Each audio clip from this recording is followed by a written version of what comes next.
విద్యార్థులకు చదువుతో పాటు శారీరక దృఢత్వం అవసరమని ఏపీ అసెంబ్లీ స్పీకర్ చింతకాయల అయ్యన్న పాత్రుడు అన్నారు. అనకాపల్లి జిల్లా నర్సీపట్నం నియోజకవర్గం పరిధిలోని హైస్కూళ్ల ప్లే గ్రౌండ్స్ అభివృద్ధికి చర్యలు చేపట్టినట్లు అయ్యన్న పాత్రుడు వివరించారు. 38 హైస్కూళ్లలో క్రీడా మైదానాల అభివృద్ధికి ఒక్కో స్కూల్కు 5 లక్షల చొప్పున నిధులు మంజూరు అయినట్లు పేర్కొన్నారు. శివపురం బాలికల కాలేజ్ రోడ్డు నిర్మాణానికి కూడా నిధులు మంజూరు చేసినట్లు తెలిపారు. నర్సీపట్నం డివిజన్ స్థాయి ఉపాధ్యాయుల క్రీడా పోటీలు ప్రారంభించిన స్పీకర్ అయ్యన్న పాత్రుడు క్రీడల అభివృద్ధికి కూటమి ప్రభుత్వం చర్యలు చేపట్టిందన్నారు. ఫస్ట్ టైం అయిన నుంచి కూడా ఎడ్యుకేషన్కే నా ఫస్ట్ ప్రైడ్ ఇచ్చాను. ఎందుకు ఇచ్చానంటే మిగతా అన్ని కామన్ జరుగుతూ ఉంటాయి రొటీన్గా.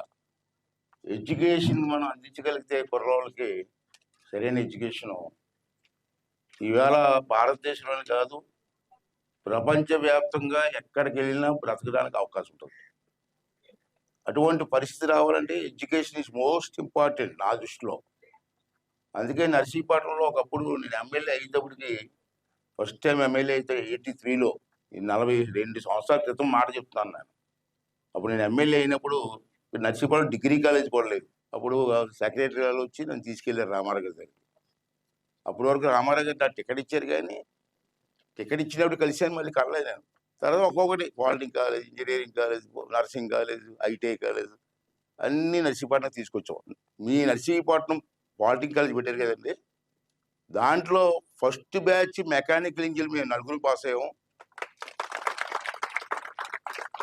ఇప్పుడు మాకు సింగపూర్ ఇండియన్ ఎయిర్లైన్స్లో మెకానికల్ పోస్ట్ వచ్చి, ఇండియన్ ఎయిర్లైన్స్ మెకానికల్ పోస్ట్ వచ్చాయి, ఇంజనీరింగ్ పోస్ట్. అది చెబుతుంటే ఎంత ఆనందపడ్డారంటే నర్సీపట్నం చదువుకున్న కుర్రోళ్ళు తాగారండి. అన్ని స్టేట్లో ఒక్కొక్క రోజుకో స్టేట్ తప్పు తిరిగాను. 15,000 మంది కుర్రోళ్ళు మన తెలుగు వాళ్ళు ఉన్నారు, కలిశారు. కలిసిన వాళ్ళ గురించి చెప్తాను నేను. కలవని వాళ్ళు లక్షలాది ఉన్నారు అక్కడ అమెరికాలో. ఎడ్యుకేషన్ మాత్రం మోస్ట్ ఇంపార్టెంట్, దానికి ఇంపార్టెన్స్ ఇవ్వాలన్నదే నా ధ్యేయం. మరి ఈవేళ లోకేష్ గారు కూడా ఎడ్యుకేషన్ మినిస్టర్ అయిన తర్వాత పాత వరవడు కాకుండా ఏదో కొత్త విధానం తీసుకురావాలని ప్రయత్నం చేస్తున్నాడు.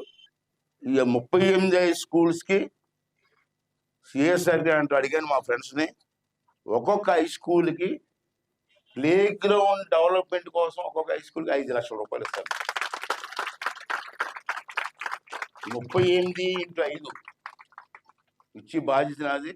ఒక 2-3 నెలల్లోనే ఒక డబ్బు వస్తుంది, నేను ఇస్తాను.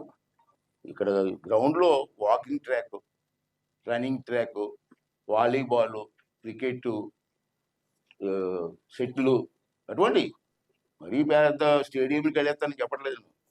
గ్రౌండ్ బాగు చేస్తే మీ పిల్లలు ఆడుకోవచ్చు.